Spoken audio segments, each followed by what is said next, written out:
6월 23일 수요일입니다. 오늘은 사무엘상 개간이라는 주제로 말씀을 나누겠습니다. 먼저 기도로 시작하신 후 1에서 31장 장 제목을 읽으시기 바랍니다.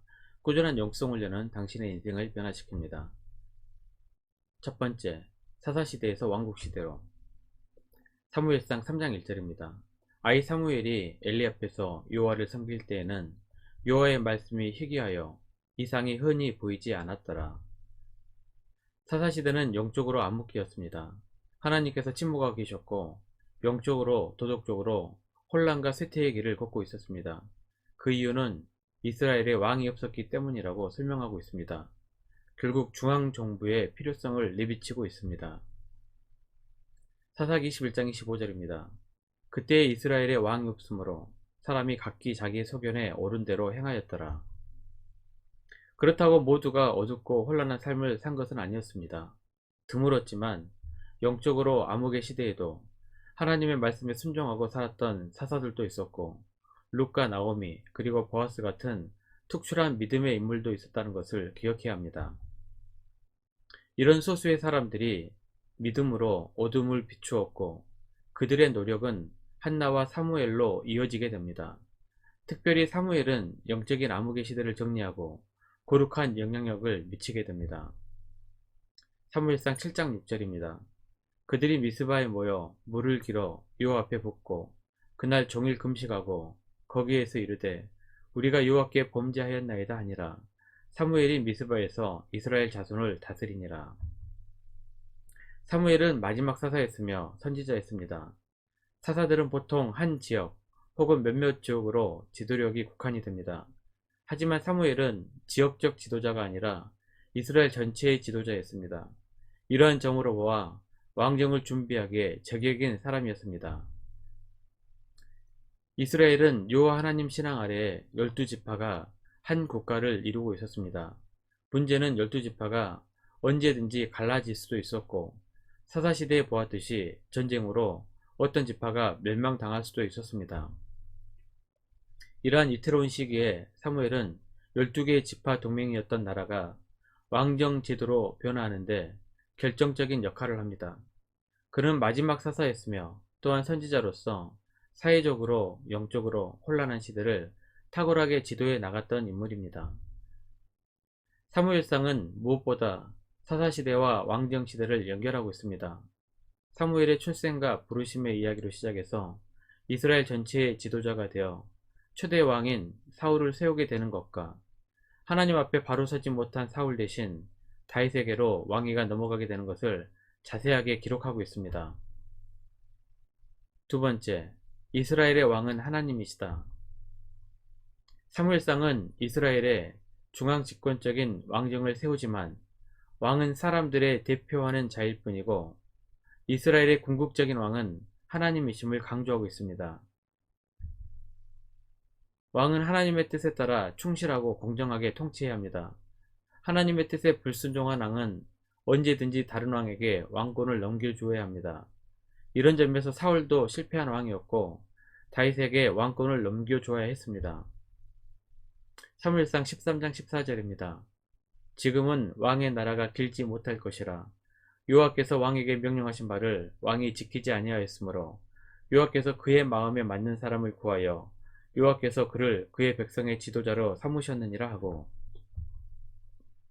다윗도 완전한 왕은 아니었습니다. 분명 실수도 있었고 불완전한 사람이었습니다. 하지만 다윗은 회개했고 언제나 하나님께 의존하며 살았던 왕이었습니다. 즐거울 때는 하나님이 자신의 왕 되심을 찬양했고 괴로울 때는 하나님께 도우심을 구하며 부르짖었습니다. 시편 145편 1절 2절입니다. 왕이신 나의 하나님이여 내가 주를 높이고 영원히 주의 이름을 성축하리이다. 내가 날마다 주를 성축하며 영원히 주의 이름을 성축하리이다. 시편 69편 17절입니다. 주의 얼굴을 주의 종에게 숨기지 마소서. 내가 환난 중에 있사오니 속히 내게 응답하소서. 다윗은 하나님이 이스라엘의 참 하나님이시며 왕이심을 고백하고 찬송했습니다.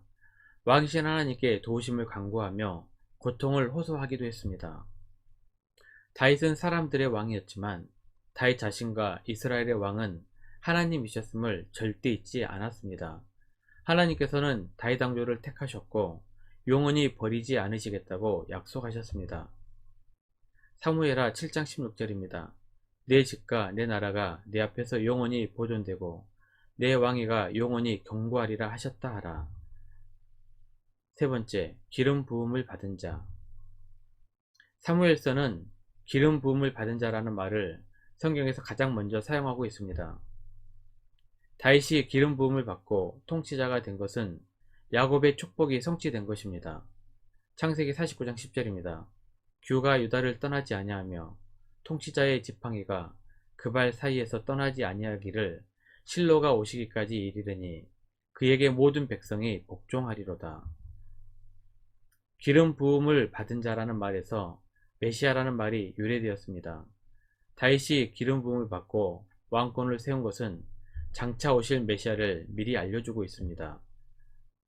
마태복음 21장 9절입니다. 앞에서 가고 뒤에서 따르는 무리가 소리 높여 이르되 호산나 다윗의 자손이여 찬송하리로다. 주의 이름으로 오시는 이여 가장 높은 곳에서 호산나 하더라. 구약시대에 기름 부음을 받은 그룹은 왕, 선지자, 제사장입니다. 하지만 신약시대에는 주님께서 우리에게 사명을 맡기실 때 기름을 부으시고 성령으로 보증하셨습니다. 우리가 믿음 안에서 굳건하게 서서 사명을 감당케 하신 것입니다. 고린도후서 1장 21절 22절입니다. 우리를 너희와 함께 그리스도 안에서 굳건하게 하시고 우리에게 기름을 부으신 이는 하나님이시니 그가 또한 우리에게 인치시고 보증으로 우리 마음에 성령을 주셨느니라. 말씀 요약합니다. 첫 번째, 하나님은 우리의 왕이십니다. 왕 대신 하나님의 말씀에 순종하여 다윗처럼 영원한 믿음의 가문을 세우시기를 축복합니다. 두 번째, 성령의 기름 부으심을 받으십시오. 성령의 도우심으로 늘 사명 감당하며 승리하시기를 기도합니다. 1년 성경 일독 주간 계획입니다. 오늘은 수요일 10편 92편부터 94편까지 말씀을 천천히 묵상하십시오. 6월 중보기도 제목입니다. 5가지 기도 제목을 놓고 기도하시고 개인 기도의 시간을 충분히 가지시길 바랍니다. 가정에서 기도하시기 힘드신 분들은 교회 나오셔서 주중 기도의 시간을 이용하시면 됩니다. 주중 기도의 시간은 새벽 6시부터 밤 10시까지입니다. 편하신 시간에 정기적으로 나오셔서 기도하시길 바랍니다. 하루 30분씩 최선을 다하시길 바랍니다. 그러면 여러분의 삶이 변화될 것입니다.